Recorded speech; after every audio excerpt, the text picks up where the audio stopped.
সাথী, গতকাল CPIM party একটা poster তাদের অফিসিয়াল পেজে ছেড়েছেন। সেই পোস্টারে লেখা, এই মৃত্যুর দায় কার বলে গোয়েঙ্কা সম্পর্কে কিছু লেখা দিয়েছেন। পোস্টারটা দেখুন সাথী। এখান থেকেই কতগুলো প্রশ্ন উঠছে। আমরা চলে যাব 2002 সাল, আজ থেকে 25 বছর পেছনে। জামুরিয়া এবং বারাবণী ব্লকে চুরুলিয়া এবং সরিষাথলির মাঝখানে একটি কয়লা খাদান সঞ্জীব গোয়েঙ্কা শুরু করে। সরকারে বামফ্রন্ট, আমরা পার্টির সদস্য। পার্টিতে আলাপ আলোচনা শুরু হলো, কিন্তু যখন পার্টির সামনে বিষয়টি এলো যে জমির দাম বিঘা পিছু 4,000 টাকা, মানে যদি ডাঙা হয় 4,000 টাকা, যদি খাল বিল হয় 5,000 টাকা, চাষযোগ্য জমি হয় তার একটা রেট, সর্বোচ্চ 7,000-এর মতো। 1 বিঘা জমির দাম 4 থেকে 7,000 টাকা। এই যে শোষণ, আমরা প্রশ্ন তুলি পার্টিতে। আমি তখন সাব কমিটির দায়িত্বে, লোকাল কমিটির। আমরা পরিষ্কার সেখানে আলোচনা করি যে সরকার এরকম শোষণ চালাচ্ছেন কেন? জমিটা তো গোয়েঙ্কার জন্য নিচ্ছেন, পয়সা তো ইনভেস্ট গোয়েঙ্কা করবে, তাহলে ব্যথাটা সরকার বা পার্টির কেন? তির্যক সব প্রশ্ন পার্টির ভেতরে উচ্চ নেতৃত্বরা আমাদেরকে দিতেন, কিন্তু আমরাও তর্কটা কিছু কম করতাম না। তখন বয়স অল্প, তবু আমরা একটা বিকল্প প্রস্তাব বলেছিলাম যে জমি রেজিস্ট্রি করার ক্ষেত্রে একটি স্ট্যাম্প ডিউটি নেওয়া হয়। কোন এলাকার জায়গার দাম কি, সেই অনুপাতে সেই রেজিস্ট্রি খরচ নেওয়া হয়। তাহলে জায়গার এলাকা ভিত্তিক জায়গার দাম নির্ধারণ করা আছে সরকারের কাছে। এখন প্রশ্ন হলো, তাহলে সরকার সেই রেজিস্ট্রিতে যে নির্ধারিত দাম রয়েছে সেই অনুপাতে মানুষের জমিটা অধিগ্রহণ করছেন না কেন? মুখের উপরে আমাদের অতি বিপ্লবী আখ্যা দিয়ে দেওয়া হয়। আপনারা ভালো করে দেখে থাকবেন, আমার মতন চূড়ান্ত নকশাল বিরোধী খুব কম মানুষ পাবেন, কিন্তু পার্টি আমাকে অতি বিপ্লবী আখ্যা দিয়ে মাওবাদী হিসাবে প্রতিষ্ঠিত করতে শুরু করে দেয়। যাই হোক, 2003 সালের শেষের দিকে আমার বন্ধু দোলা সেন, তৃণমূলের বড় নেত্রী এখন, তার সহযোগিতা নিই। কেন, আমরা প্রান্তিক অঞ্চলে মানুষ, দূর থেকে যাতায়াত করা সম্ভব নয়। দোলা আমাদের ট্রেড ইউনিয়নের রেজিস্ট্রেশনটা করে দেয়। সেই রেজিস্ট্রেশনের ভিত্তিতে আমরা শ্রমিক আন্দোলন শুরু করি। পাশাপাশি আগে থেকে চলছিল প্রজেক্ট অ্যাফেক্টেড পিপলস অ্যাসোসিয়েশনের লড়াই। আজকে গোয়েঙ্কার প্রশ্নটা সামনে আসাতেই গোয়েঙ্কার খাতানের ইতিহাস ঘাঁটতে হচ্ছে। আমরা জমি অধিগ্রহণ নিয়ে প্রশ্ন তুলেছি, আমরা শ্রমিক আন্দোলন নিয়ে বড় প্রশ্ন তুললাম। আমরা দীর্ঘ 2 বছর লড়াই করার পর 2005-এ আরএলসি ডিএলসিতে আমরা ইস্যুটাকে পুট আপ করি। আপনারা গুগলে গেলে ICMLSU, মানে ইন্টিগ্রেটেড কোল মাইন লিমিটেড শ্রমিক ইউনিয়ন দিয়ে আপনি সার্চ করুন। আমাদের লড়াইয়ের ইতিহাস কিছুটা সরকারিভাবে, মানে আরএলসি ডিএলসি এবং হাইকোর্টে কিছু কেস আমরা লঞ্চ করেছিলাম, সেগুলো সব রয়েছে ইতিহাস হিসাবে। তো যাই হোক সাথী, আমরা যে প্রশ্নটা বড় করে তুলেছিলাম যে বামফ্রন্ট সরকার জোর গলায় ঢেড়ি পিটিয়ে গ্রামের মানুষকে বলেছিলেন যাদের 2 বিঘে জমি যাবে তাদের কোম্পানিতে কাজ দেওয়া হবে। গ্রামের মানুষ মিটিং করে ডিএমের সঙ্গে বিষয়টি জানতে মিটিংয়ে বসলে ডিএম সাহেব লিখিত বললেন পরে দেবো, দিলেন না। কিন্তু মুখে যেটা বলেছিলেন, হ্যাঁ কোম্পানিকে আপনারা জমি দেবেন, কোম্পানি আপনাদের কাজ দেবে, এটা আমরা প্রতিশ্রুতি দিচ্ছি, তো আমরা লিফলেট ছাপিয়েছি, তো গ্রামে গ্রামে সেগুলো সব বিলি হচ্ছে। ঘটনাও তাই।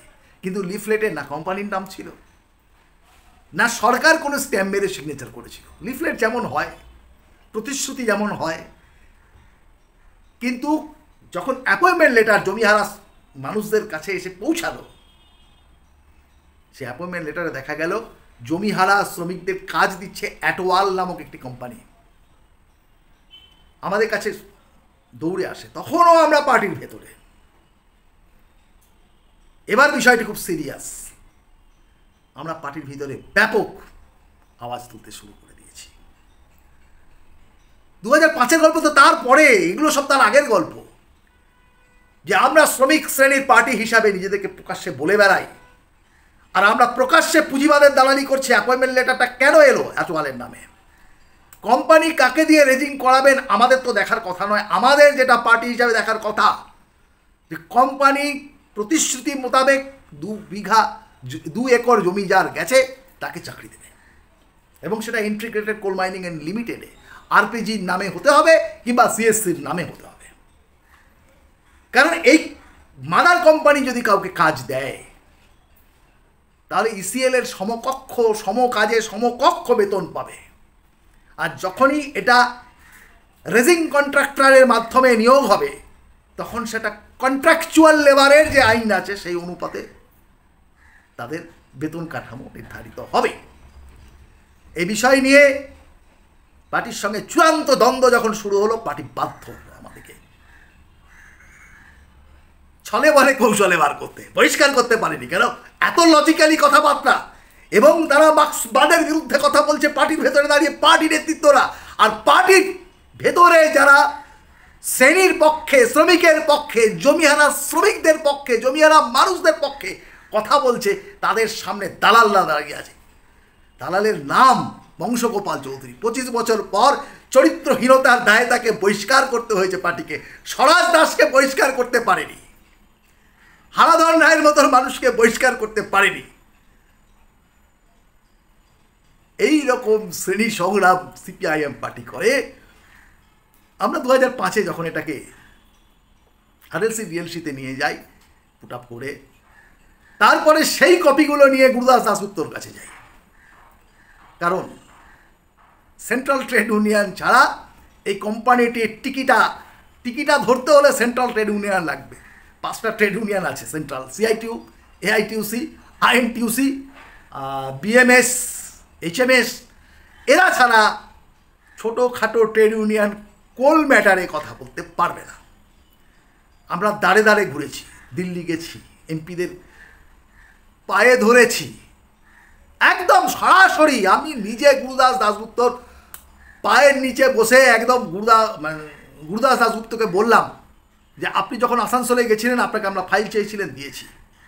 1 বছর পার হয়ে গেছে গুরুদাস দা, আপনি বলেছিলেন বিষয়টি দেখব, তবু আপনি বড় কাজ করেন, বড় সেক্টর ধরে ভুলে গেছেন, যাতে মনে থাকে। আর আমি একদম হাত জড়ো করে পায়ের নিচে ঘাঁটু গেড়ে বসে বলেছিলাম এভাবে যে এই একটা কাজ আপনি দাদা করে যান, এই একটা বেসরকারি কয়লা খনির শ্রমিকরা যদি ইসিএল এর সমান বেতন পায় সারা ভারতবর্ষে লাগু হয়ে যাবে, এটা একটা ইতিহাস তৈরি হবে। হারদন্দা হাতে কলমে কাজটা আমাকে শিখিয়েছিল, কিন্তু আমরা সহযোগিতা পাইনি, না গুরুদাস দাশগুপ্তর কাছ থেকে পেয়েছি, না সিআইটিউ তো তখন সরাসরি হাত পা বাঁধা। সিআইটিউর নেতৃত্ব আমাদের সঙ্গে সহমত থাকলেও কিচ্ছু করার উপায় ছিল না তাদের। এনকে পান্থ অস্বীকার করে যাচ্ছে, হারদন্দার প্রস্তাব এনকে পান্থ ফেলতে পারছে না, কিন্তু বলছে আমার পক্ষে কিছু করা সম্ভব না, তোমরা গুরুদাস দাশগুপ্তর কাছে যাও। এই ছিল তখনকার অবস্থা।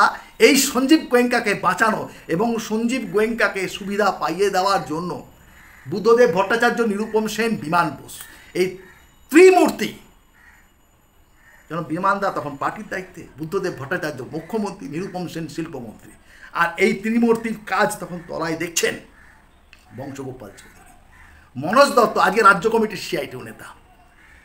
এরা কি হারে সঞ্জীব গোয়েঙ্কার দালালি করেছে একটু উদাহরণ দিই। মাইন্স থেকে বারাবণী সাইডিং অবধি যখন কয়লাটা পরিবহন হচ্ছে ডাম্পারে করে, কোনো মানুষ বা মোটরসাইকেলকে ধাক্কা মেরেছে ডাম্পার, তো গ্রামের মানুষ ধরুন বাড়াবনি গ্রামের মানুষ কিংবা নতুনডি গ্রামের মানুষ কিংবা পুচরা গ্রামের মানুষ মারা গেছে, তো গ্রাম ভেঙে লোকজন রাস্তার উপরে চলে এসছে, ট্রান্সপোর্টিং বন্ধ, রাস্তা ঘেরা। তাহলে এই গ্রামটাকে শান্ত করা, তাদেরকে সরিয়ে পুনরায় ট্রান্সপোর্টিং চালাবে কে? শেখ সুলতান।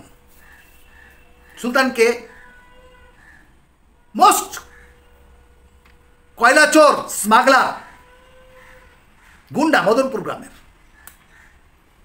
তার কাজই ছিল সকাল থেকে সন্ধ্যা অবধি সিকিউরিটি গার্ডরা যেমন গার্ড দেয়, ও হলো সবার বাবা। যেখানে ট্রান্সপোর্টিং আটকে যাবে, শেখ সুলতান মোটরসাইকেল নিয়ে তার বাহিনী নিয়ে হাজির।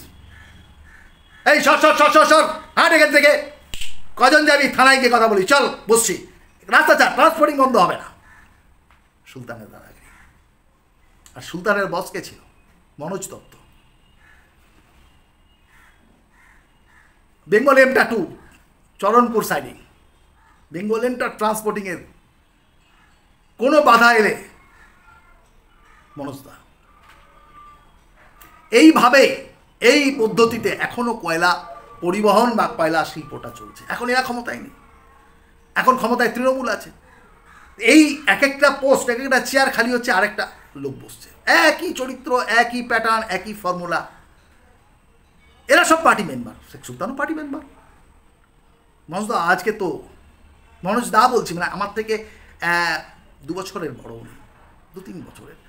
আর DYFI উনি জোনাল সম্পাদক ছিলেন, তখন আমি লোকালের দায়িত্বে ছিলাম। সেই হিসাবে সে একসময় আমার লিডার ছিল, সেই জায়গায় দা বলতে হয়। কিন্তু এদের অবস্থান পুঁজিবাদের পক্ষে। এরা কেউ শ্রমিক শ্রেণীর লোক নয়, এরা শ্রেণী সংগ্রাম করেনি। অতএব এই যে পোস্টারটা কালকে CPIM পার্টি মেরেছে, এটা অত্যন্ত অন্যায়জনক পোস্টার। এবং এটা সঞ্জীব গোয়েঙ্কা এখন আর আগের মতন তাদেরকে হয়তো পাত্তা দেয় না বা পয়সা দেয় না, ধান্দাবাজি করতে পারে না, সেই রাগ এবং অভিমান থেকে এই পোস্টারটা দিয়েছে। আজকে এইটুকু অবধি থাক, পরে আরও ভেঙে বলা যাবে।